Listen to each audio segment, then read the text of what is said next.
En este día, amigo oyente, llegamos al capítulo 3 de la primera epístola del apóstol Pablo a Timoteo. Y aquí nos encontramos en una parte nueva de esta epístola, donde se trata de la cualidad o los requisitos que deben tener los ancianos y diáconos en la iglesia. Lo que tenemos aquí, por supuesto, es algo muy práctico, ya que tiene que ver con la iglesia local. Tenemos entonces en el primer versículo de este capítulo 3 de la primera epístola a Timoteo lo siguiente: palabra fiel. Si alguno anhela obispado, buena obra desea.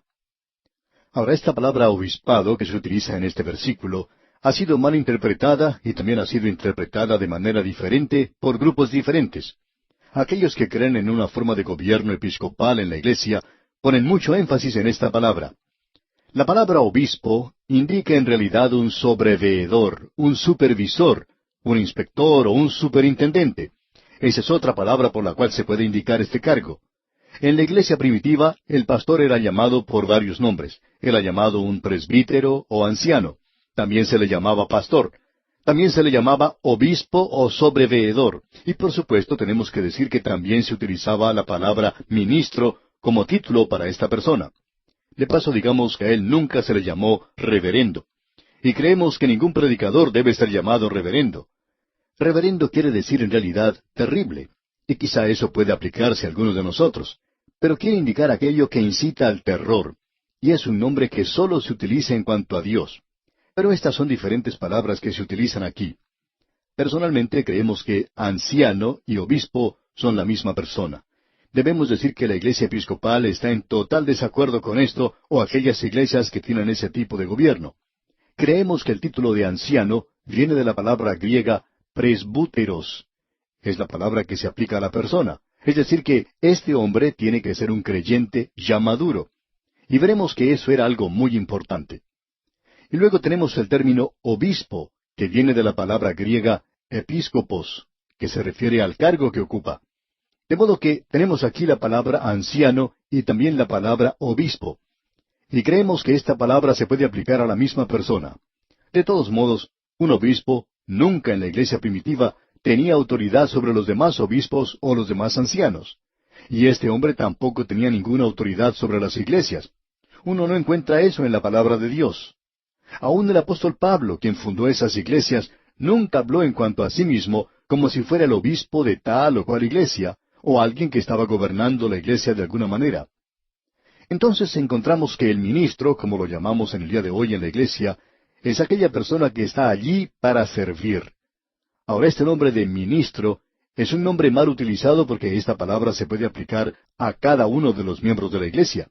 Todos nosotros somos ministros en realidad, es decir, todos nosotros servimos, y eso por supuesto es muy importante. Ahora, en este capítulo 3 se nos presenta algunos requerimientos que son positivos y otros que son negativos.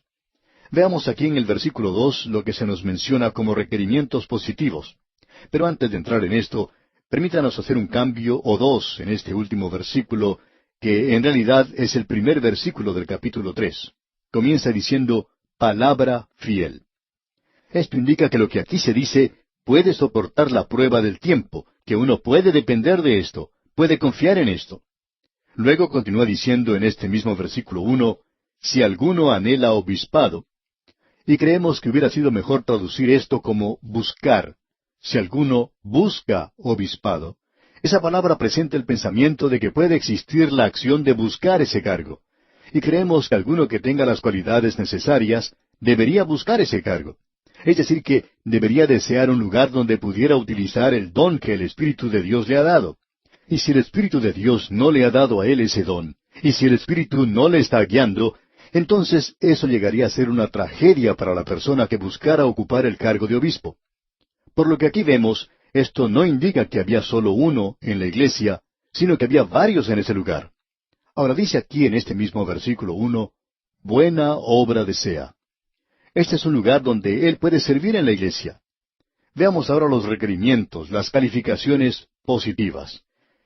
En la primera parte del versículo 2 dice, pero es necesario que el obispo sea irreprensible.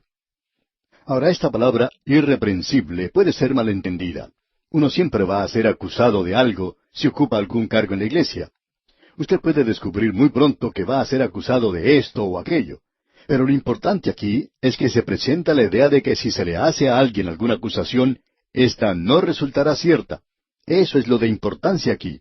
Usted será irreprensible en el sentido de que usted está acusado de algo de lo cual no es culpable. Probablemente la mejor palabra para describir esto sería llamar a la persona inocente. Una persona que es inocente, es decir, que está viviendo una vida que no puede ser acusado de nada. En cierta ocasión, un anciano pastor se encontró con un joven que recién comenzaba su pastorado. Este anciano le preguntó al joven, ¿le gusta a usted ser pastor de una iglesia tan grande? Bueno, le contestó el joven, es una oportunidad maravillosa, pero me encuentro ocupando un lugar único. Me acusan de muchas cosas de las cuales no me puedo defender. Uno no puede pasarse todo el tiempo respondiendo a la gente, así es que he determinado simplemente predicar la palabra de Dios y no tratar de contestarles porque no puedo hacerlo. Y el anciano pastor le dijo entonces, bueno, ¿no es cierto que es bueno saber que uno es acusado de algo de lo cual no es culpable? Es muy bueno estar en una posición así. Y así es como debe ser el obispo, irreprensible. Será acusado de algo, pero no va a ser hallado culpable. Ahora, en el versículo 2 de este capítulo 3 de la primera epístola a Timoteo dice, marido de una sola mujer. Ahora, esto puede ser tomado de dos formas diferentes. Marido de una mujer indicaría que el hombre debe ser casado, y somos de la opinión que ese es probablemente el pensamiento que quería comunicar el apóstol Pablo. Alguien nos va a decir, él no era casado. Bueno, aquellos que han estudiado junto con nosotros la primera epístola a los Corintios, saben que nosotros tomamos la posición de que Pablo había sido casado. Creemos que Pablo tuvo una esposa maravillosa y que ella probablemente falleció y él no se volvió a casar porque ahora él está viajando como apóstol. Pero creemos que él sí estuvo casado. No podía haber sido un fariseo y no ser casado. Es por esta razón que afirmamos eso. Ahora hay algunos que interpretan este versículo como indicando que uno no tiene derecho de ser pastor si no es casado. Y citan este versículo, debe ser marido de una sola mujer. Pero pensamos que el punto principal o primordial de este versículo es que este hombre no tiene que tener dos mujeres, porque en aquel día la poligamia era una cosa común. La bigamia era algo muy destacado en esa época. Pero el creyente debe ser el esposo o marido, es decir, si ocupa un cargo en la iglesia, debe ser el esposo o marido de una sola mujer. Ahora, la siguiente palabra que encontramos en este versículo 2 es que este hombre debe ser sobrio. Y probablemente deberíamos expresar esto de una manera mejor, diciendo que es una persona o debe ser una persona que piensa sobriamente. Mejor aún, deberíamos decir que tiene que ser una persona seria, que cumple lo que dice. Ahora, esto no quiere indicar que esta persona tiene que ser seria en el sentido de que le falte humor, sino que es necesario en cuanto al cargo que ocupa. Luego, en este mismo versículo 2, tenemos la palabra prudente. Esto nos indica que este hombre debe ser una persona calmada, que tenga la facultad de pensar bien y no muy crédula, es decir, que debe ser un hombre capaz de mantener su calma. Luego se nos dice que tiene que ser decoroso, o sea que guarde orden en su conducta, que no haga cosas dudosas. Debe ser una persona que no le dé qué hablar a los demás. En cierta ocasión un pastor fue acusado, falsamente, según entendemos, de haber tenido una relación ilícita con una mujer de su congregación. Ahora, de seguro que por la información recibida de varias fuentes, él no era culpable de eso, pero él se comportó sin cuidado, por cierto. Era un hombre joven y a veces se encontraba con varias otras personas en alguna otra actividad social y muchas veces no se cuidaba en lo que decía o hacía. Por ejemplo, le decía al esposo de una dama en la fiesta, bueno, voy a llevar a tu esposa a la casa esta noche. Y entonces se llevaba a esa señora a su hogar y el otro caballero llevaba a la esposa de él. Y luego él la dejaba a la puerta de su casa y se iba a su propio hogar. Y hacían esto como un chiste. Pero amigo oyente, eso puede causar que la gente, especialmente los chismosos, comiencen a hablar. Pensamos que aquel hombre que tiene un cargo en la iglesia, un ministro, tiene que comportarse de tal manera que no pueda ser acusado de nada por nadie. Bueno, hacer chistes está bien, pero no que estos lleven a hacer cosas dudosas. Y estamos seguros que ese es el pensamiento que el apóstol Pablo quiere presentarnos aquí. Luego, siguiendo adelante con la lectura de este versículo 2, encontramos que el ministro debe ser hospedador. Esto nos indica a una persona que le gusta tratar bien a aquellos que vienen a visitarle. Si es un pastor y un predicador viene de visita, pues él lo lleva a comer ya sea a su casa o a cualquier otro lugar. A esa clase de persona se la conoce como hospedador. Si uno tiene que hacer muchos viajes, es bueno poder encontrar esta clase de personas que hacen algo por aquel que está viajando. Y por cierto, podemos decir que hay muchas de estas personas que uno puede encontrar por muchas partes. Ahora, otra cualidad que encontramos en el mismo versículo 2 es apto para enseñar. Y debemos poner énfasis en esto. Creemos que un hombre no debe llegar a ocupar un cargo de anciano en la iglesia o de obispo en la iglesia, a no ser que él pueda enseñar la palabra de Dios. Hubiera sido muy bueno si las iglesias se acostumbraran a dar una prueba teológica a cada persona que quisiera ocupar algún cargo. Si esta persona no pasa esa prueba, entonces no debe llegar a ocupar ese cargo que busca. Esta podría ser una buena idea. Llegamos ahora a los requerimientos negativos, aquí en el versículo 3 de este capítulo 3 de la primera epístola a Timoteo. No dado al vino, no pendenciero, no codicioso de ganancias deshonestas, sino amable, apacible, no avaro. Ahora note usted, no dado al vino. Estamos seguros que eso se entiende bien. Por cierto que esa persona no debe ser un borracho. Luego se nos dice, no pendenciero. Es decir, una persona que no ande buscando pleito, pelea con los demás o cosas por el estilo. La siguiente indicación es que debe ser no codicioso de ganancias deshonestas. Esto nos indica que no debe tener amor al dinero. Se nos dice que el amor al dinero es la raíz de todos los males. Y esta persona no tiene que tener amor al dinero. Esto ha causado que muchos que ocupaban cargos en las iglesias hayan tenido problemas por la forma en que tratan con el dinero, por la forma en que actúan en sus negocios o donde trabajan, y por la forma en que utilizan el dinero de la iglesia. Es necesario, pues, tener mucho cuidado en cuanto a esto. Y lo que Pablo nos dice aquí es algo muy serio. Prosiguiendo con este mismo versículo 3, nos dice que este hombre debe ser amable. O sea, debe ser una persona como se indica aquí, apacible. Tiene que ser una persona con la cual se pueda conversar. Hay algunos que piensan de forma tal que es imposible razonar con ellos. No se puede hablar con ellos. Con otros sí se puede. Esto nos indica también que esta persona no debe buscar pleitos con los demás. Hay algunos que siempre están creando problemas en la iglesia. Estos nunca deben llegar a ocupar cargos en la iglesia. Y al final de este versículo 13 nos dice, no avaro. Uno podría decir que esta es una persona que ama el dinero, pero aquí indica una forma de idolatría.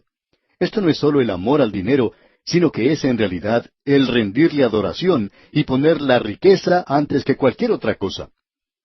Y continuamos luego leyendo en el versículo 4 de este capítulo 3 de la primera epístola a Timoteo, que gobierne bien su casa, que tenga a sus hijos en sujeción con toda honestidad. El anciano debe ser la autoridad en el hogar, sin llegar a ser un dictador, por supuesto. Si no puede gobernar su propia casa, entonces no va a poder gobernar en la iglesia. Y en el versículo 5 continuamos, pues el que no sabe gobernar su propia casa, ¿cómo cuidará de la iglesia de Dios? Luego en el versículo 6 tenemos algo que es muy importante, algo que debemos enfatizar, ya que allí comienza diciendo, no un neófito. Esto indica en realidad que no debe ser un recién convertido. Debe ser una persona que haya sido convertida por algún tiempo. Hay veces que un hombre se convierte esta semana y ya en la próxima semana está él ocupando un cargo en la iglesia y no creemos que esté listo para hacer eso. Esto ocurre principalmente con personas que en la vida secular ocupan altos cargos o que son artistas y por sus prominentes personalidades y en forma natural son rápidamente empujados a ocupar algún lugar de importancia en la iglesia también. Y hay algunos de ellos que piensan que ya son teólogos. Creemos que muchas veces la causa de Cristo se ve perjudicada por personas que han tratado de llegar a ser autoridades en las cosas de los creyentes que ellos mismos no conocen.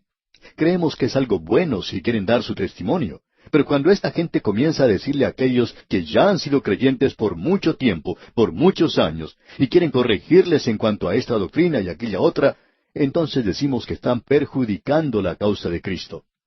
Y aquí en el versículo 6 leemos, no un neófito, no sea que envaneciéndose caiga en la condenación del diablo. Aquí se nos menciona el gran pecado de Satanás. Fue el orgullo, el envanecimiento, y ese puede ser uno de los grandes pecados de los que ocupan cargos en la iglesia, así como también de los predicadores. Esto puede ocurrir en cualquier campo, pero especialmente es algo que se nota mucho cuando es en la iglesia. Y ahora en el versículo 7 leemos esta advertencia. También es necesario que tenga buen testimonio de los de afuera, para que no caiga en descrédito y en lazo del diablo. Es decir, si una persona tiene una mala reputación fuera de la iglesia, por ejemplo, no paga sus cuentas o no se puede confiar en él, eso quiere decir que es un mentiroso.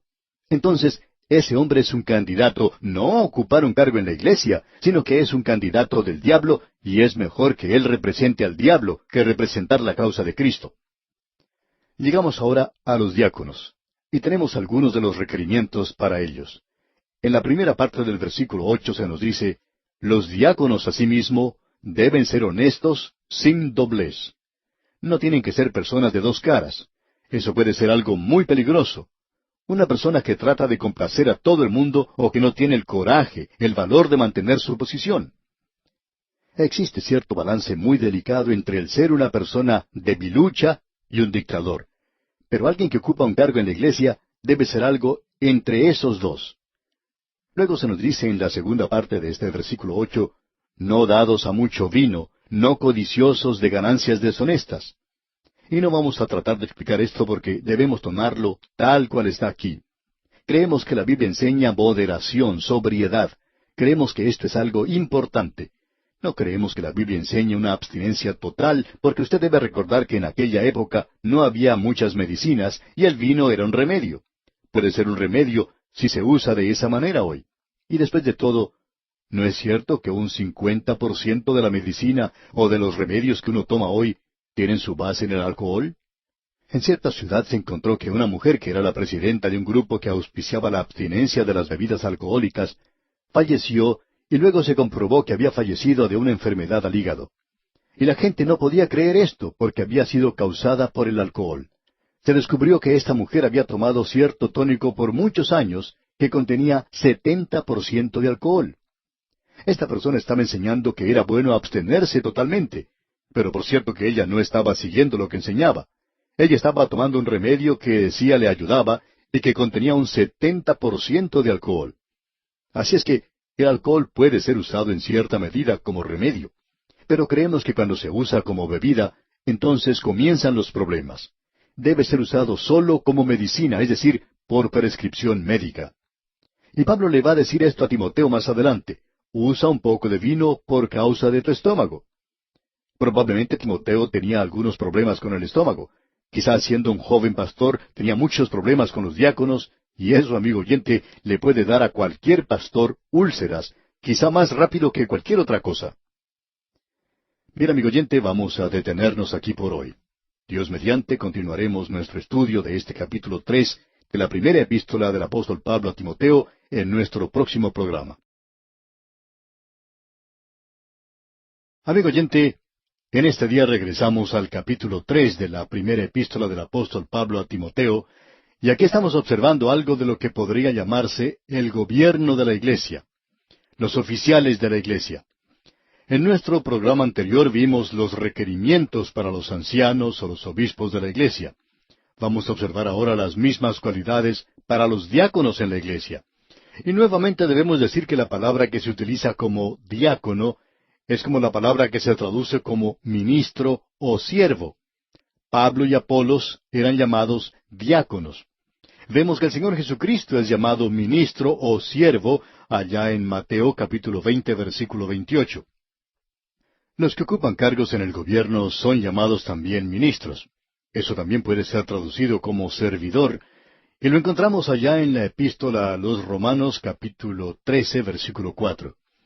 Y luego los que trabajan para Satanás son llamados también ministros allá en la segunda epístola a los Corintios capítulo 11, versículo 15.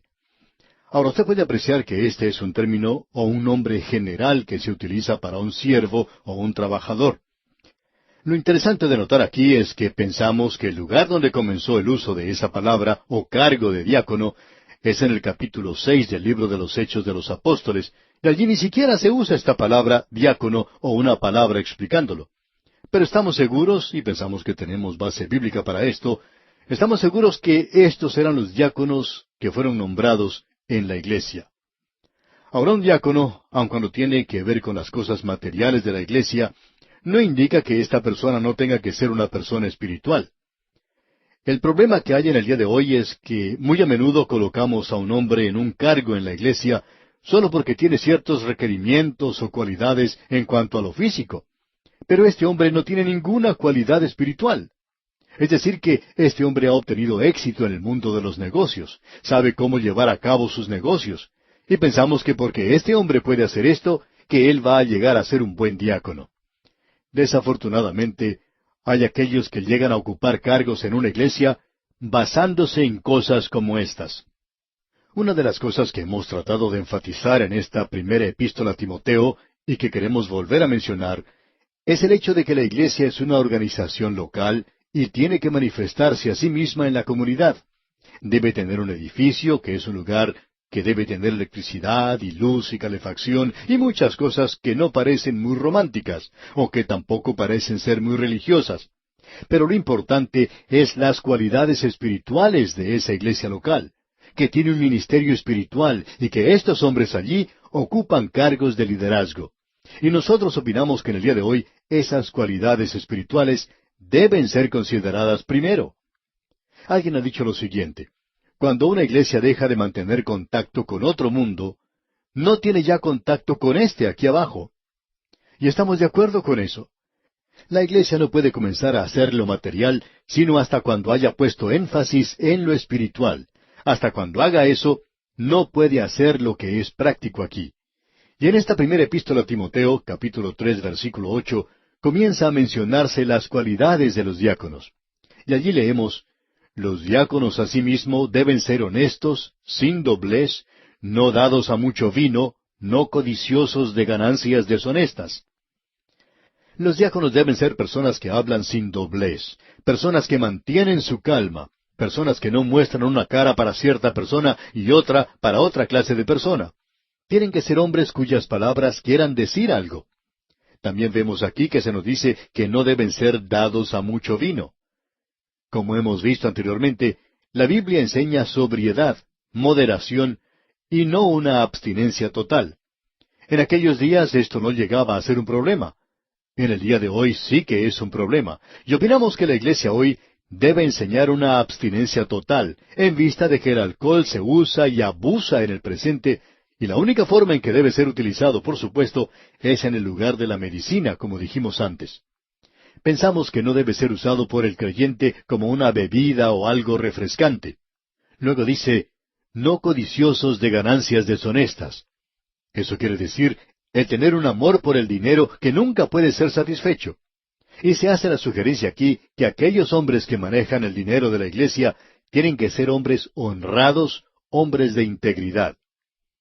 Debemos decir que no hay nada que pueda dañar o perjudicar más a una iglesia que la gente comience a decir que los diáconos están manipulando las finanzas, que el dinero que se dio para cierto propósito no se utiliza para esa causa y que el dinero se está usando de una forma en que no se había planeado usar y que no están manejándolo en forma honrada. Hemos descubierto que en gran parte, por lo menos un 99,5% de las iglesias están a cargo de personas de mucha integridad. Pero amigo oyente, ese pequeño 0,5% que queda, esos son los que están enturbiando las aguas y están causando grandes dificultades hoy. Es por eso que deseamos recomendar a las iglesias locales que una de las áreas a las cuales se debe prestar mucha, pero mucha atención es la relacionada con el asunto del dinero. Bueno, allí es donde se debe mostrar integridad en la forma en que se trata con el dinero. Ahora notemos lo que dice aquel versículo 9 de este capítulo 3 de la primera epístola a Timoteo. Que guarden el misterio de la fe con limpia conciencia. El misterio de la fe significa la revelación del Evangelio en Cristo. Amigo oyente, la fe no es una cualidad abstracta de fe, sino que es la doctrina de la fe, y estas doctrinas no fueron reveladas en el Antiguo Testamento, por eso eran un misterio, pero ahora han sido reveladas en el Nuevo Testamento. Se nos dice que la iglesia primitiva continuaba en la doctrina de los apóstoles. Eso era la fe de la iglesia primitiva, y debería ser la fe de la iglesia en el día de hoy, y por tanto debería presentar ante el mundo esa fe.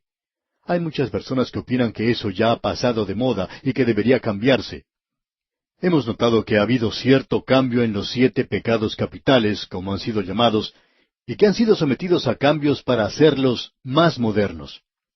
Hace muchos años, en una revista internacional, apareció un editorial del cual vamos a citar una parte que decía: juzgando por el estado deplorable en que se encuentra la lista de los 7 pecados capitales, estos se deberían mencionar en el siguiente orden: egoísmo, intolerancia, indiferencia, crueldad, violencia, destrucción. Y reemplazando la lujuria, por supuesto, se menciona la aceptación de la mojigatería. De las cosas que se han cancelado, hay muchas que se notan rápidamente. La lujuria, por ejemplo, ha llegado a ser algo muy común en la venta de revistas pornográficas o en el cine. La glotonería a veces ha dado al hombre un problema con su colesterol, pero no le ha dado ningún problema teológico. Y otras palabras, han llegado a ser cosas anticuadas y por tanto se las ha dejado de lado. En cuanto a lo que se ha agregado a la lista, se ha dejado de lado 2 pecados que solamente tocan a cierto segmento de la población, tal como la irrelevancia, o sea, algo que no tiene propósito y que podría encabezar la lista de los pecados de los jóvenes. A algunos jóvenes tampoco les gustaría ver en esa lista la violencia. Esta minoría podría cambiar si gustara otro pecado de su elección, como la hipocresía. De parte de los jóvenes no habría ninguna oposición en cuanto a la inclusión de destructividad, siempre y cuando signifique la destrucción del medio ambiente. Los ancianos, por su parte, gustarían ver en esa lista el cabello largo, los ruidos y la incivilidad. Y puede discutirse sin duda alguna que nuestra lista revisada de estos pecados capitales en realidad perpetúan algo de los antiguos que aparecen bajo nombres nuevos. El egoísmo por la codicia, por ejemplo. Quizás sea así, pero los nombres antiguos ya son obsoletos y necesitan ser cambiados si es que el pecado en sí mismo puede continuar siendo una fuerza moral contemporánea en alguna forma. Después de todo, el pecado es un concepto que merece ser conservado. Bueno, decimos que sí lo es, pero no ha cambiado. El pecado aún es pecado. La naturaleza humana es aún naturaleza humana, y las cualidades o requerimientos señalados aquí en este capítulo 3 de la primera epístola a Timoteo, para estos hombres aún tienen vigencia si la iglesia va a representar al Señor Jesucristo aquí en esta tierra. Y si quiere continuar siendo una iglesia en la comunidad, debe continuar manteniéndolos, así como también la persona que ocupa el cargo debe guardar el misterio de la fe.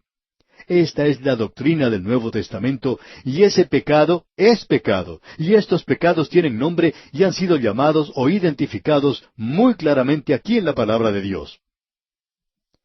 Bueno, sigamos adelante. Esto debe ser guardado, por supuesto, con limpia conciencia, y no con una conciencia cauterizada, como lo que veremos en el próximo capítulo. Ahora, en el versículo 10 de este capítulo 3 de la primera epístola a Timoteo leemos: y estos también sean sometidos a prueba primero, y entonces ejerzan el diaconado si son irreprensibles. Es decir, que un hombre no debe ser empujado a ocupar un cargo en la iglesia un mes después de haber entrado en ella, y antes de haber demostrado que él es el tipo de hombre para ese cargo, como lo detallan aquí las Escrituras. Ahora, aquí también tenemos una palabra para las esposas. No solo los hombres, sino también las mujeres, las esposas de los diáconos, también tienen que alcanzar ciertos niveles y normas. En la primera parte del versículo 11 leemos: las mujeres asimismo sean honestas. Es decir, que deben ser personas serias, deben ser personas capaces de mantener la calma y la cordura. En la segunda parte de este versículo 11, el apóstol continúa su exhortación diciendo: no calumniadoras. Esto indica que no deben ser chismosas. Las esposas chismosas de los diáconos pueden causar muchos problemas en la iglesia. Y en contraste con el alboroto que algunas mujeres ocasionan, el apóstol Pablo indica en este mismo versículo 11, sino sobrias. Esto es, pensar con sobriedad. Y luego él pide resaltar esta cualidad: fieles en todo. Es decir, que debe ser fiel a su esposo y fiel, por supuesto, a la causa de Cristo y a Cristo mismo. Luego tenemos en el versículo 12 las mismas reglas que se aplican a los ancianos. En el versículo 12 de este capítulo 3 leemos: los diáconos sean maridos de una sola mujer y que gobiernen bien sus hijos y sus casas.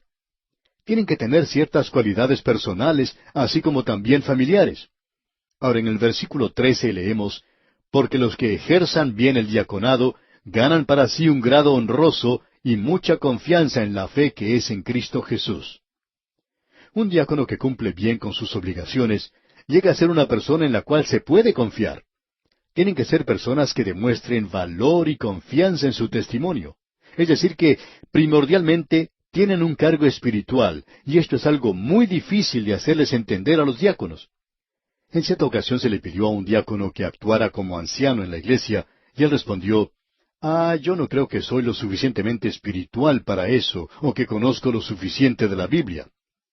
Esa excusa o confesión que él hizo en cuanto a llegar a ser un anciano, tendría que haber sido la misma que hubiera impedido que él llegara a ser diácono.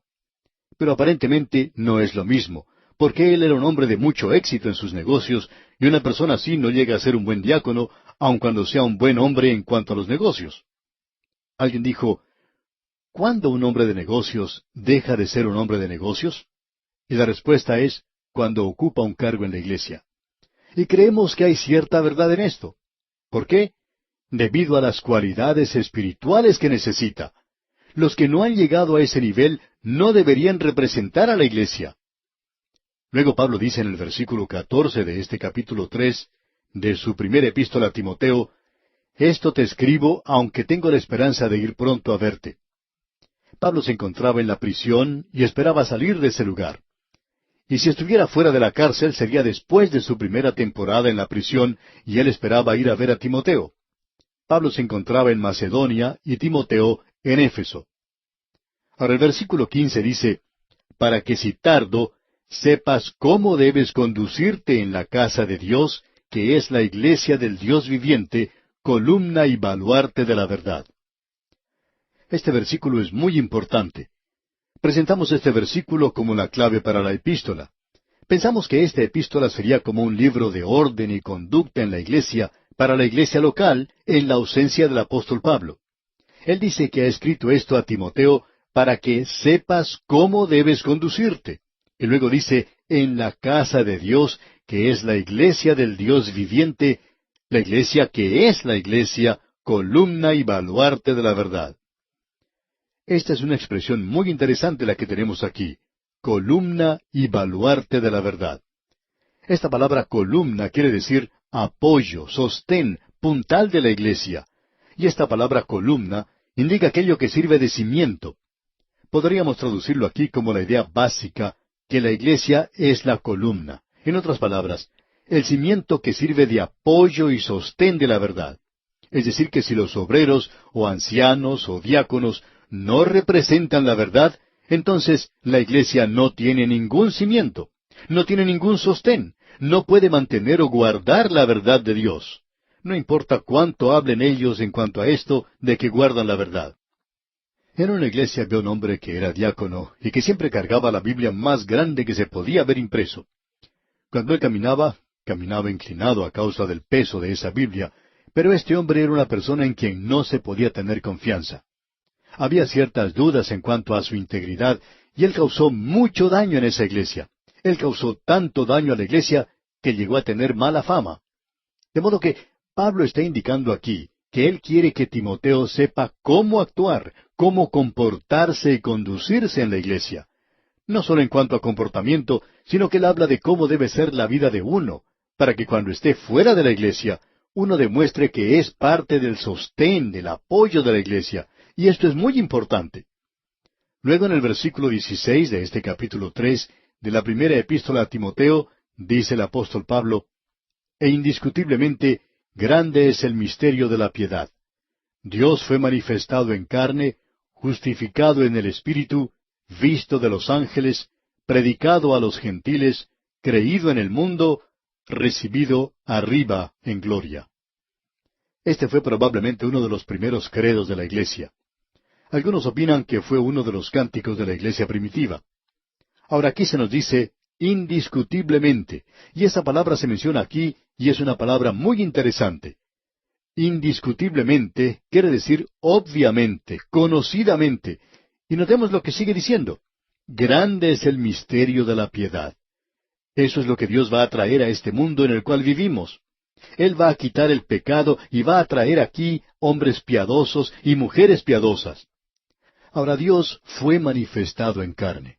Eso, por cierto, es el nacimiento virginal, y también se nos dice que Él fue justificado en el Espíritu. No tenemos tiempo en realidad para desarrollar todo esto, pero aquí tenemos algo para que usted estudie. Él fue manifestado en carne. Él fue humillado en la carne, murió en la carne. Notemos que Él fue justificado en el Espíritu. Se siembra cuerpo animal, resucitará cuerpo espiritual, dice allá el apóstol Pablo en su primera epístola a los Corintios, capítulo 15, versículo 44. Ningún enemigo pudo echarle mano a Él después de haber resucitado entre los muertos, porque Él fue justificado en el Espíritu, el cual fue entregado por nuestras transgresiones y resucitado para nuestra justificación. Luego continúa el apóstol, visto de los ángeles. Eso ocurrió cuando Él estuvo aquí. Él no vio a los ángeles, ellos lo vieron a Él. Y en el día de hoy, Él ya ha regresado al cielo. Y pensamos que todas las criaturas creadas en el cielo le adoran a Él. ¿Por qué? Porque Él descendió y trajo la redención para la humanidad. Y este pequeño hombre aquí en la tierra aún no se ha dado cuenta de esto.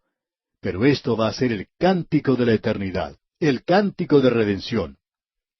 Luego continúa diciendo aquí en la primera epístola a Timoteo, capítulo 3, la última parte del versículo 16, predicado a los gentiles. Y esto es lo que estamos haciendo en el día de hoy. Y luego dice, creído en el mundo. Hay muchos hoy que están confiando en Él como su Salvador. Luego dice Pablo, recibido arriba en gloria.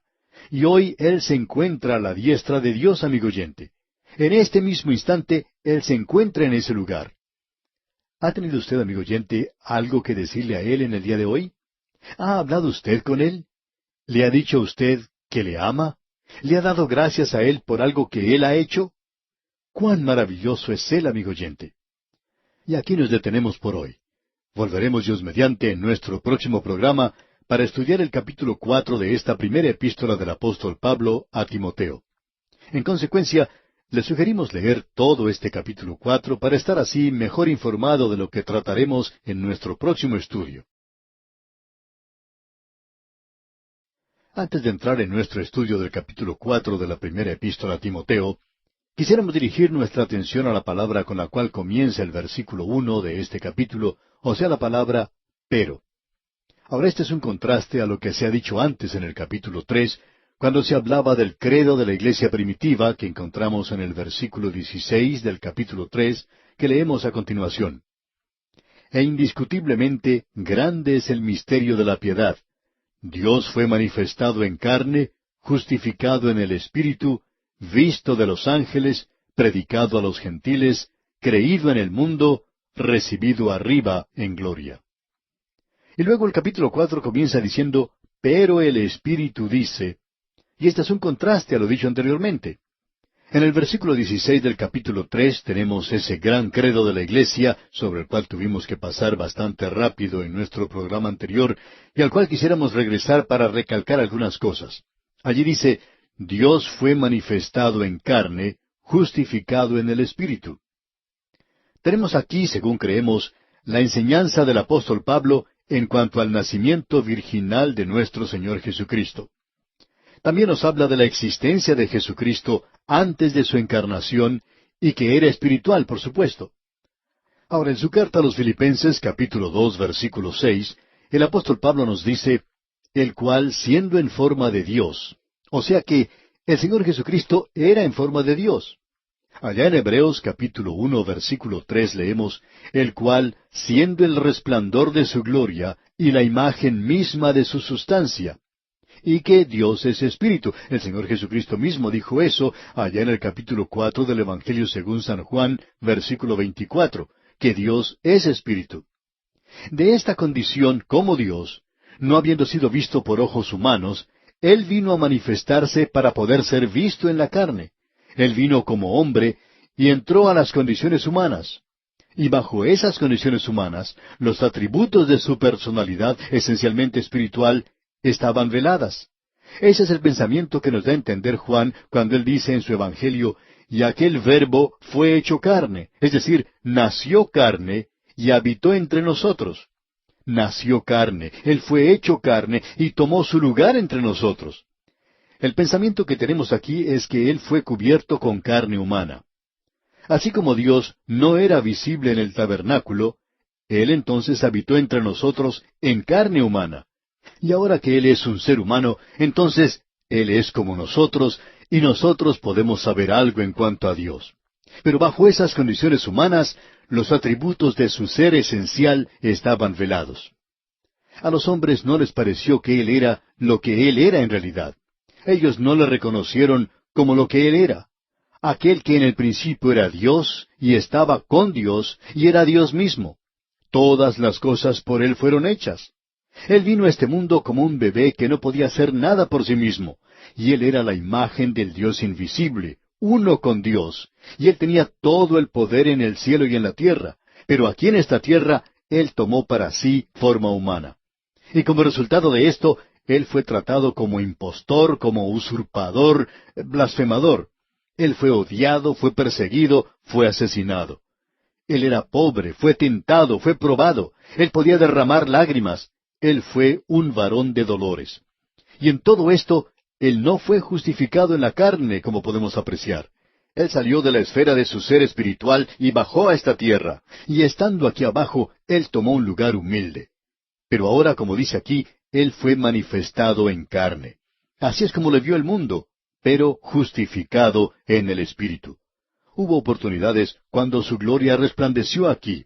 Hubo revelación y expresiones de testimonio de quién era Él verdaderamente cuando estuvo en esta tierra. Él fue visto y su nacimiento fue virginal en la presencia de los ángeles allí. Fue visto en su bautismo, en su transfiguración y en la oportunidad cuando los hombres llegaron a arrestarle. Y aun las cosas que sucedieron en su crucifixión, que causaron que el centurión dijera, verdaderamente, este hombre era hijo de Dios. Pero fue cuando Él regresó de entre los muertos que podemos verle a Él justificado. Y ahora Él ha regresado a la diestra de Dios. Ningún enemigo puede tocarle desde ahora en adelante. Él no volverá a ser deshonrado y nadie en su presencia podrá hacer eso de nuevo, porque Él vino a este mundo y el hecho de que Él ha regresado al cielo significa nuestra justificación. Porque aquí Él fue entregado por nuestras ofensas. Él estaba ocupando nuestro lugar como pecador. Ahora Él nos da un lugar allá arriba y nosotros somos justificados. Y ahora Él es justificado por el Espíritu en la gloria. ¡Cuán maravilloso es todo esto, amigo oyente! Ahora, en contraste a todo esto, tenemos lo que dice aquí el primer versículo del capítulo 4. Leamos. Pero el Espíritu dice claramente que en los postreros tiempos algunos apostatarán de la fe, escuchando espíritus engañadores y a doctrinas de demonios. Ya hemos mencionado en nuestras notas que los postreros tiempos se refieren aquí a los últimos días de la iglesia sobre esta tierra. Deseamos decirle, amigo oyente, que queremos cambiar eso porque creemos que esa expresión de en los postreros tiempos y los postreros días que se mencionan aquí en la segunda epístola a Timoteo capítulo 3 versículo 1, creemos, como decimos, que esos últimos días tienen que ver con aquello que seguiría inmediatamente en la vida del apóstol Pablo. Porque usted puede ver, amigo oyente, que cuando él estaba en Éfeso, él les había advertido que llegarían lobos vestidos con pieles de cordero e iban a engañar a los creyentes y que la apostasía comenzaría en esa época. Juan podía decir, ya hay muchos anticristos, y el error ya había entrado en la iglesia. Y encontramos muchas de las iglesias primitivas que se habían volcado a la herejía. La primera gran iglesia era la iglesia cóptica en África, que estaba muy adelantada a las demás. África del Norte ha producido algunos de los principales santos de la iglesia primitiva. San Agustín vino de allí. Tertuliano también vino de ese lugar. Anastasio vino de esa zona y muchos otros santos de la iglesia primitiva. Pero ellos se volcaron a la herejía, se apartaron de la fe. Así es que lo que tenemos aquí mencionado como los postreros tiempos tenía que ver con aquello que se aproximaba. No tenía en mente la venida de Cristo. Pero cuando uno llega a la segunda epístola a Timoteo, capítulo 3, versículo 1, puede leer, en los postreros días vendrán tiempos peligrosos. Aquí uno está tratando con una expresión técnica que habla de los últimos días de la iglesia en la tierra, antes de que el Señor Jesucristo la arrebate. Pero no creemos que ese sea el mismo pensamiento que tenemos aquí en el capítulo 4 de la primera epístola a Timoteo. Los postreros tiempos se refieren a nuestros tiempos en la época presente. No sabemos si el Señor vendrá por nosotros antes de que finalice este siglo. Hay algunos que dicen eso, pero no lo saben verdaderamente. Y es algo peligroso en realidad enseñar cosas así. El versículo 1, pues, del capítulo 4 de esta primera epístola a Timoteo nos dice: Pero el Espíritu dice claramente que en los postreros tiempos algunos apostatarán de la fe, escuchando espíritus engañadores y a doctrinas de demonios. Aquí se está hablando de los postreros tiempos, no de los últimos, sino de los tiempos postreros, y quiere decir aquello que estaba delante, en el futuro inmediato de la iglesia. Y nosotros ya hemos tenido más de 2000 años de esos tiempos postreros. Ahora, la palabra algunos se refiere a algunos que enseñarían herejías, y que ellos harían descarriar a muchos, gran cantidad de gente, y algunos apostatarán de la fe. Esto indica que se apartarían de la fe. Esa es la palabra que indica una partida. Como vimos allá en la segunda epístola a los Tesalonicenses capítulo 2, llegaría una apostasía. Y eso indicaba que iba a haber una separación, y esa separación era el rapto de la iglesia. Y que este asunto de la apostasía había estado en la iglesia por algún tiempo. Eso no sería algo nuevo al fin de las edades de ninguna manera. Creemos que crecerá y ha estado creciendo a través de los años. Cuando la iglesia de Cristo sea arrebatada, usted podrá apreciar en la tierra una organización, como vimos allá en nuestro estudio de la segunda epístola a los Tesalonicenses. Pero esta organización es completamente apóstata. Y eso es porque la verdadera iglesia ha sido arrebatada y sacada de este mundo. Y esto ha sido traducido casi literalmente como apostasía, el que algunos apostatarán de la fe. Bueno, como ya dijimos, esto significa el separarse, apartarse, partir. Y el partir indica que usted tiene que tener un lugar no solo de llegada, sino también de partida o de procedencia. Y los apóstatas son aquellos que han profesado en alguna época el haber tenido la fe, pero ahora se han apartado de ella. Apóstata quiere indicar literalmente apistemi en el idioma griego y significa literalmente pararse o permanecer lejos de. O sea que uno se aparta de un lugar y ese es el partir de un lugar a otro. Ahora, el lugar en el cual ellos se encontraban era la fe, ya que tenían esa fe. Ahora se han apartado de la fe que profesaban. No puede haber una apostasía en el paganismo porque ellos nunca han profesado la fe. Ellos nunca han profesado tener o confiar en Cristo como su Salvador. Ellos nunca habían escuchado acerca de Cristo. Por tanto, no puede haber una apostasía en ese lugar. Tiene que venir en la iglesia organizada. Y de eso es exactamente de lo que el apóstol Pablo está hablando aquí, que el Espíritu dice claramente que en los postreros tiempos algunos apostatarán de la fe. Bien, cuando ellos se apartan de la fe, ¿cuál es la causa responsable por eso? ¿Qué fue lo que causó que ellos se apartaran de la fe? ¿Es acaso porque ellos han llegado a ser muy intelectuales? ¿Es a causa del desarrollo científico y del aumento del conocimiento que les revela que la fe no puede guardarse más? Ah, no, no, amigo oyente. Ellos se apartarán de la fe escuchando a espíritus engañadores y a doctrinas de demonios. Aquí tenemos esta expresión de espíritus engañadores. Y esto es muy interesante. Indica uno que va de un lado para otro.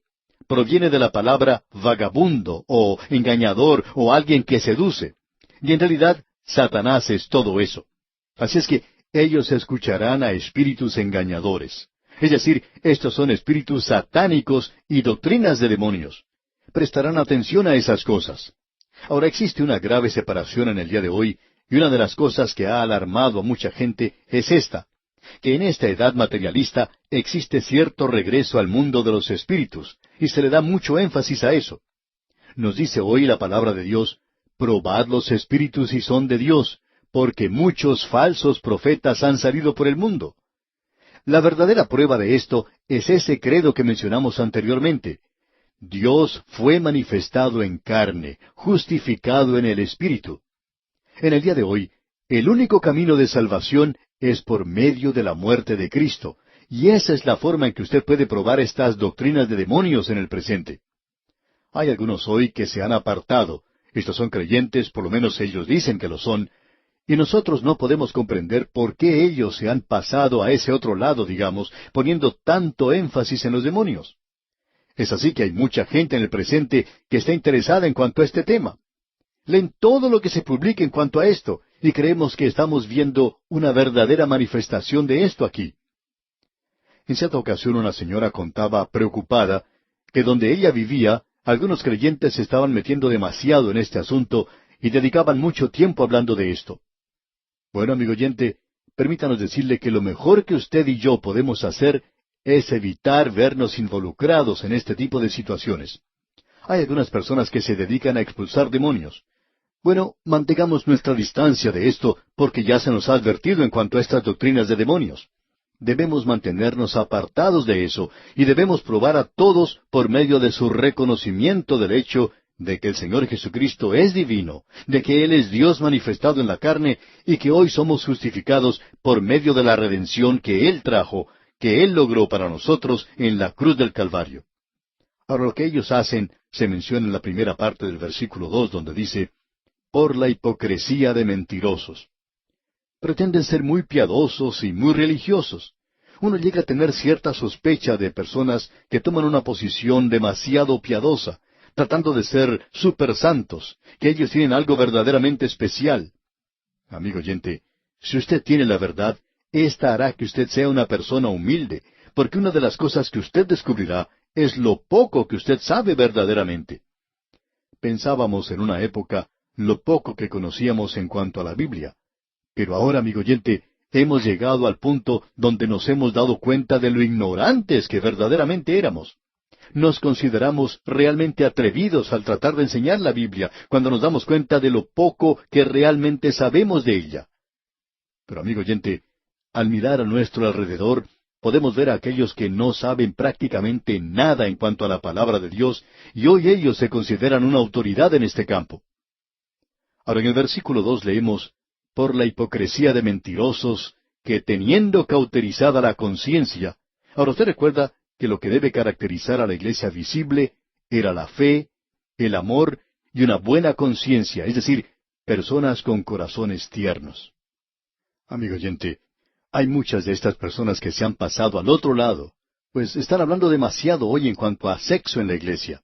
Y amigo oyente, se dice cosas que están sucediendo en algunos lugares que hace que nuestro cabello se ponga de punta, y están diciendo y haciendo cosas. Amigo oyente, no creemos que usted pueda hacer este tipo de cosas a no ser que su conciencia haya sido cauterizada, es decir, si usted se ha apartado de la palabra de Dios. Usted puede ver que es necesario tener una conciencia tierna en la iglesia. La iglesia necesita reconocer lo importante que es esto en el plan y propósito de Dios, y no debería inclinarse a un nivel tan bajo. Es imposible comprar música hoy. No creemos que la música sea celestial en la actualidad, sino más bien infernal. Y amigo oyente, creemos que muchas cosas como estas están ocurriendo en el presente, es decir, que están ya sucediendo por mucho tiempo. Aún en los días del Señor Jesucristo había personas que se habían apartado a cultos y sectas aparte del judaísmo. Por ejemplo, prohibían casarse. Y aquí en el versículo 3 dice, prohibirán casarse y mandarán abstenerse de alimentos que Dios creó para que con acción de gracias participasen de ellos los creyentes y los que han conocido la verdad. Hay aquellos que a veces se quieren meter en dietas, crean ciertas reglas y normas que en realidad no se encuentran en la palabra de Dios. Y aquí leemos, prohibirán casarse. En los días del Señor Jesucristo, por la zona cerca al Mar Muerto, existía un grupo de esenios, como eran llamados, y fue entre ese grupo que se encontró varios manuscritos, es decir, los manuscritos del libro de Isaías, que fueron llamados los manuscritos del Mar Muerto. Allí fueron encontrados.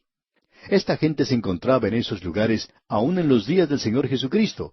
Y cuando llegó el cristianismo, esta gente se unió a esto. Y aquí leemos, prohibirán casarse. Ellos hacían eso. Y también dice, y mandarán a abstenerse de alimentos. Y hay algunos que se apoyan en esto hoy como si la comida lo recomendara a uno ante Dios. Es cierto que si usted come cierta clase de comida, puede ser que le cause un malestar estomacal y le traiga otras complicaciones. Pero esto no tiene nada que ver, amigo oyente, con su vida espiritual. Puede afectarla, pero no tiene nada que ver con esto.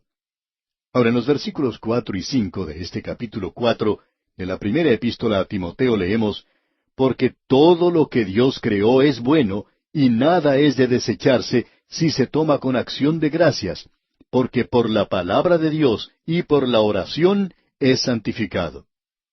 La palabra de Dios no condena esto, sino que lo encomienda. Y usted puede dar gracias por la comida, y eso lo santifica para su cuerpo, porque la palabra de Dios ya lo ha dicho. Hay ciertas cosas por las cuales nosotros no podemos dar gracias. Hay ciertas comidas que nos hacen mal y por tanto no las podemos comer. Entonces, uno no quiere dar gracias por cosas como esas. Por supuesto que uno no va a dar gracias por cosas que le hacen sentir mal a uno. En ciertos lugares se han dedicado a envasar la carne de la serpiente cascabel y tratan a eso como una comida exótica. Si usted nos llegara a invitar a cenar y nos dice que nos va a servir esa clase de carne, y me pide que yo dé gracias por esa comida, pues, amigo oyente, no creo que yo pueda hacer eso. Tendría que decirle, lo siento mucho, pero yo no puedo dar gracias por algo como eso. Ahora, si se puede tomar con acción de gracias, entonces, amigo oyente, siga adelante y cómalo. Cualquier cosa que usted pueda comer, cómala. Esa acción está perfectamente bien. Aquí pues tenemos un pasaje realmente maravilloso en las Escrituras, porque aquí podemos apreciar lo que el hombre de Dios hoy, es decir, el siervo de Dios, va a tratar de evitar. Estas son las cosas que él tiene que evitar.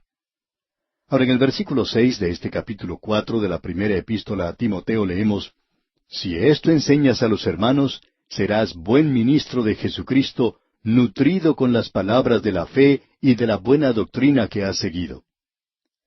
Y con esto finalizamos hoy. Hemos tratado de presentar o hacer lo que este pasaje nos está diciendo. Hemos tratado de enseñarle a usted, hermano y amigo que nos escucha, estas cosas mencionadas aquí.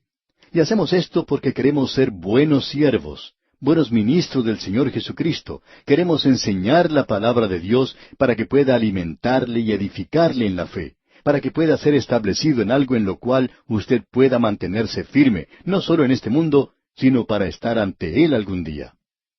Nos detenemos pues aquí por hoy y Dios mediante, continuaremos en nuestro próximo programa. En el día de hoy, amigo oyente, regresamos a nuestro estudio de la primera epístola a Timoteo y lo reanudamos observando lo que nos dice el capítulo 4. Y en la parte cuarta de esta epístola a Timoteo, Pablo trata el tema de la conducta de un buen ministro de Jesucristo. De paso, digamos que cada creyente es un ministro, pero aquí Pablo está pensando en cuanto a Timoteo, que él es un maestro de la palabra de Dios.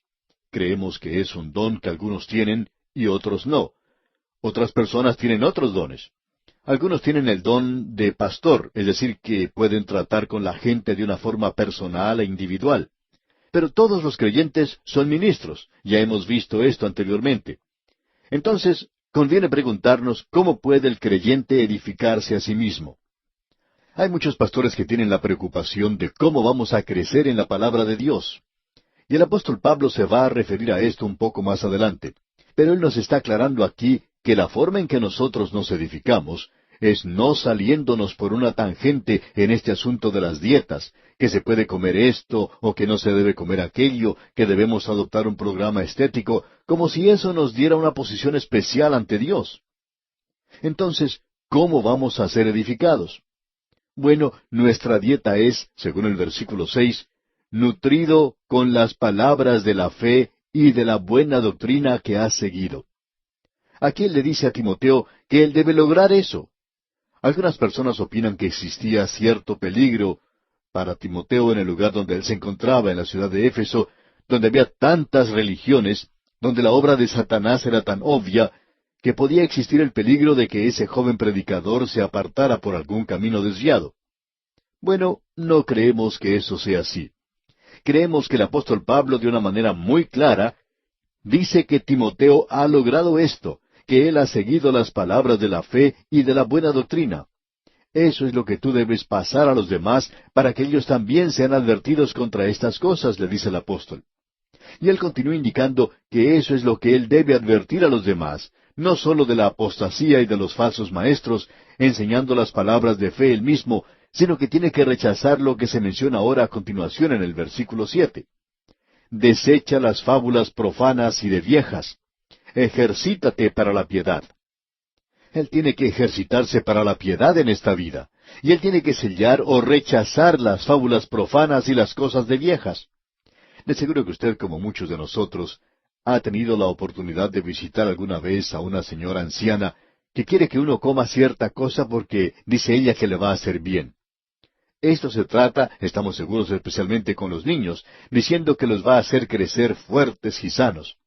Y a veces uno tiene que comer cosas que son muy desagradables. Y uno las come porque es un niño y tiene que obedecer a los mayores, no sabiendo si eso en realidad le ayuda o no.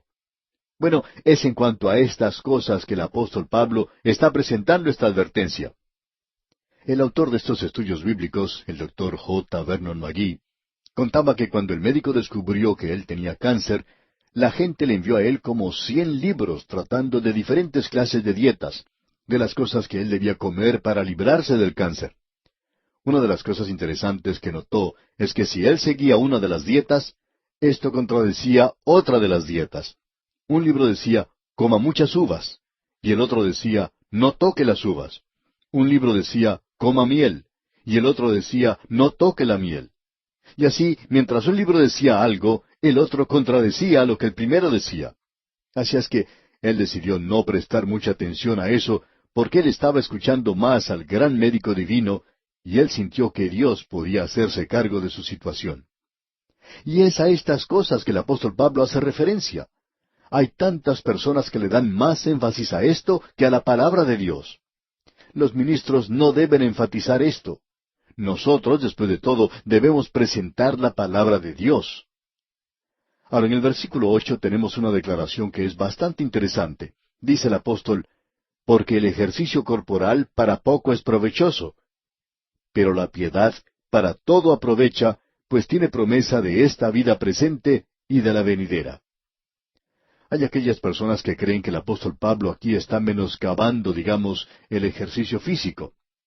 No creemos que eso sea lo que dice. Después de todo, podemos observar la vida de este apóstol por un momento. Creemos que el apóstol Pablo era uno de aquellos que iba a presenciar los juegos que se presentaban en el Coliseo de aquel día.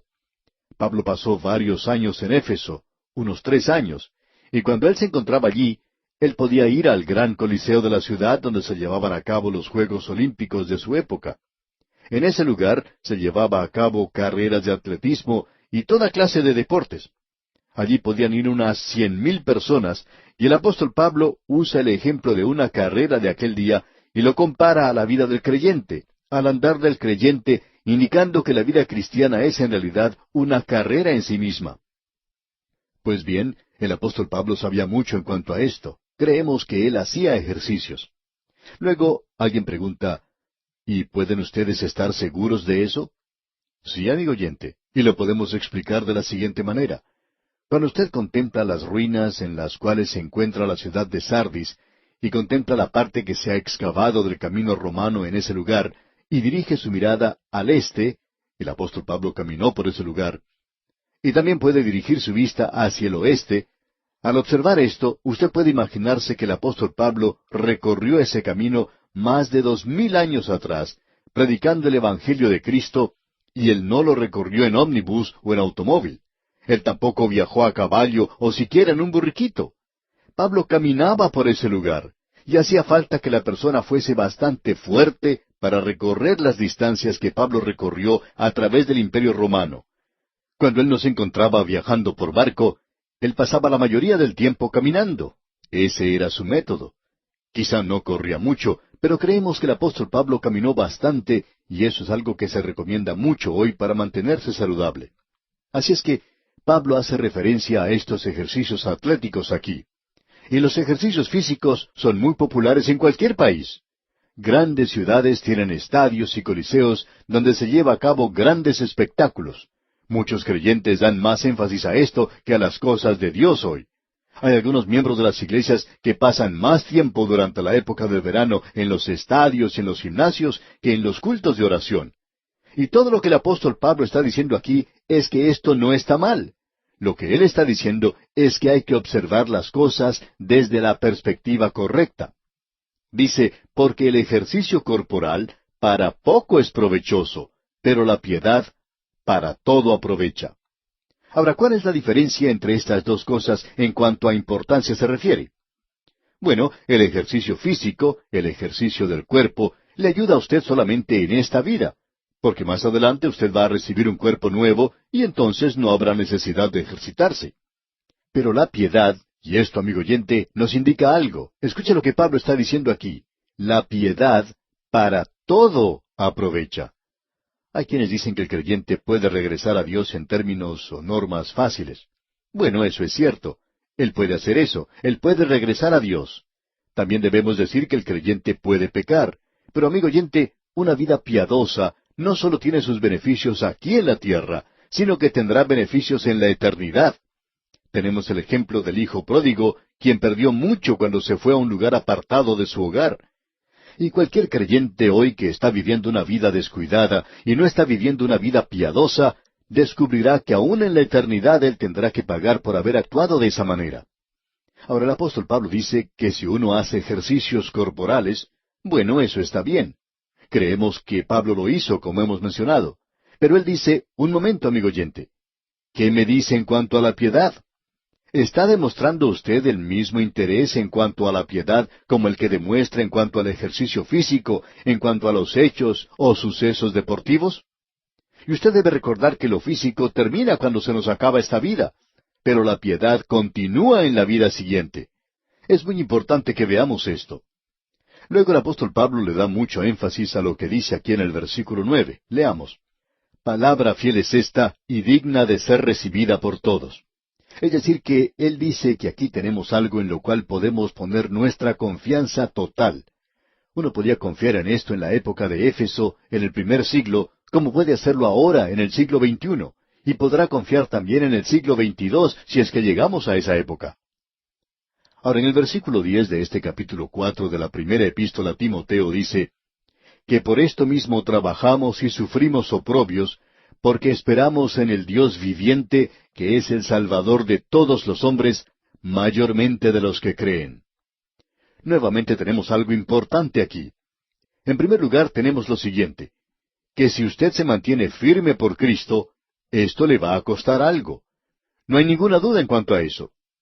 Lo siguiente que se menciona aquí, y que es muy importante para nosotros, es que el Señor Jesucristo es el Salvador de todos los hombres. En el día de hoy hay muchas discusiones y polémicas en cuanto a de qué color eran los ojos del Señor Jesucristo, por ejemplo. ¿Cuál era la apariencia física del Señor cuando estuvo aquí?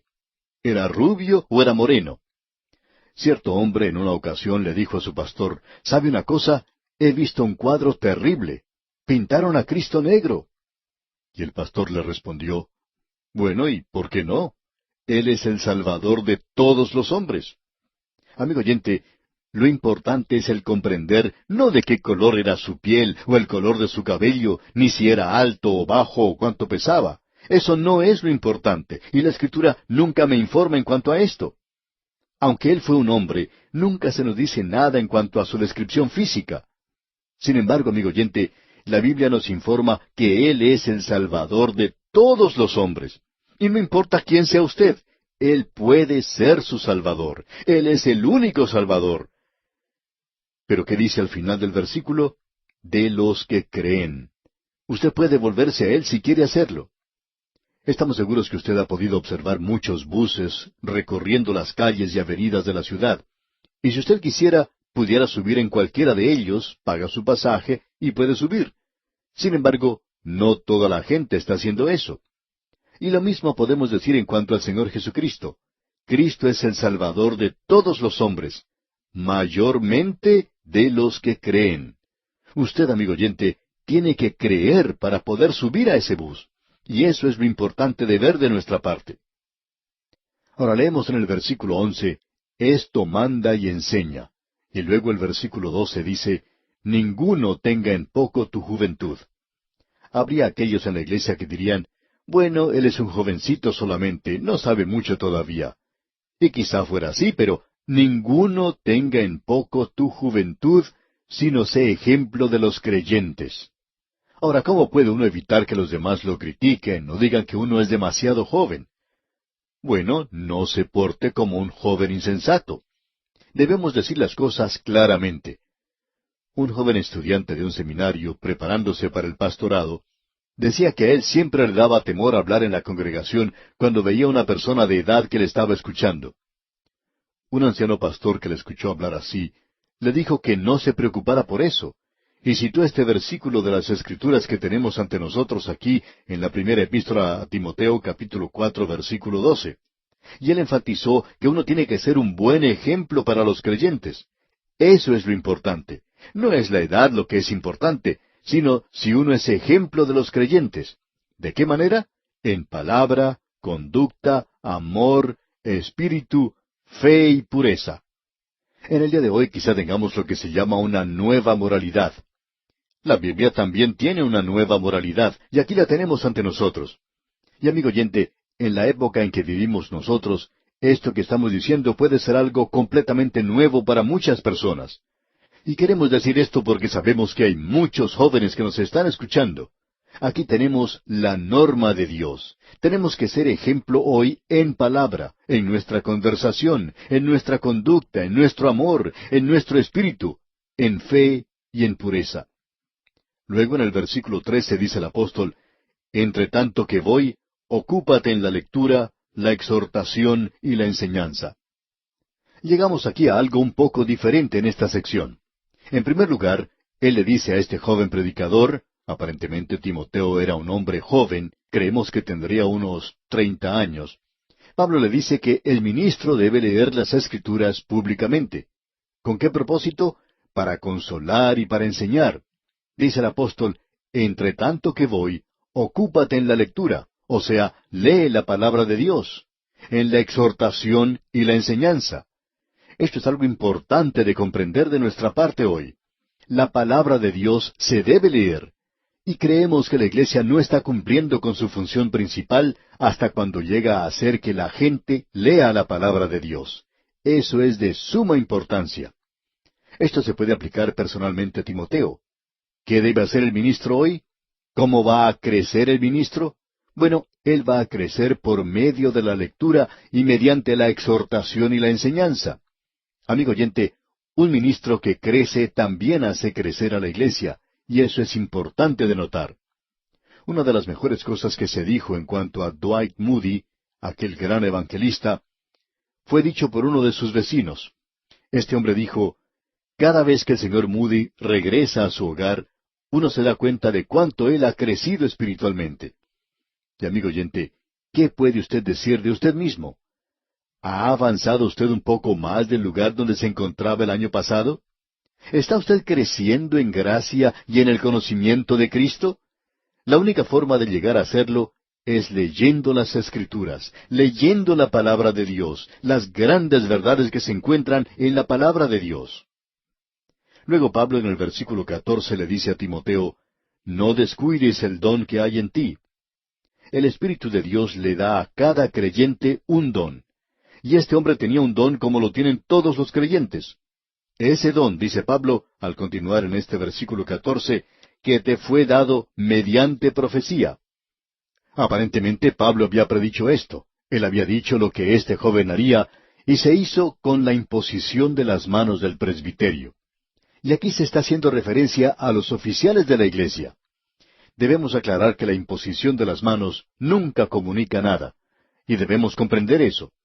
Existe la idea hoy de que si uno pone las manos en otra persona, eso hará que algo se transfiera a ella. Lo único que usted puede transferir al imponer las manos sobre alguien, amigo oyente, es microbios. Eso es todo lo que usted puede transferir. Pero, ¿qué es lo que él quiso decir? Cuando usted pone las manos sobre un hombre, quiere decir que él ahora es su compañero en el ministerio. En algunas iglesias se insiste en que los diáconos, los ancianos, pongan sus manos sobre cada misionero que se encomienda a la obra. ¿Por qué? Porque eso indica que nosotros somos compañeros con él en el ministerio. Y creemos que cada ministro que es encomendado a la obra debería tener esa imposición de las manos de aquellos que van a ser sus compañeros en esa tarea, aquellos que son los representantes en la iglesia, esos siervos obreros. Porque eso es todo lo que quiere decir, pero es algo muy importante, como usted puede apreciar. Luego Pablo, al continuar con su exhortación a Timoteo, le dice en el versículo 15, ocúpate en estas cosas, permanece en ellas. Y esto nos indica que debe ser diligente en su estudio. El ministro no tiene ninguna excusa por la cual no pueda estudiar la palabra de Dios. El creyente tampoco tiene excusa alguna para no estudiar la palabra de Dios. Y esto es importante. Estudie, medite en estas cosas. Y en la parte final de este versículo 15, Pablo reafirma, para que tu aprovechamiento sea manifiesto a todos. Esta es una de las razones por las cuales rechazamos las devociones como un sustituto para la lectura y el estudio de la palabra de Dios. Uno no puede abrir la Biblia una noche cuando ya tiene los ojos casi cerrados por el sueño, los pies están casi en la cama, y uno abre la Biblia y nunca llega a leer el capítulo. O cuando se levanta por la mañana, cuando uno está medio despierto, uno no puede hacer eso. O cuando está sentado a la mesa listo para salir a trabajar.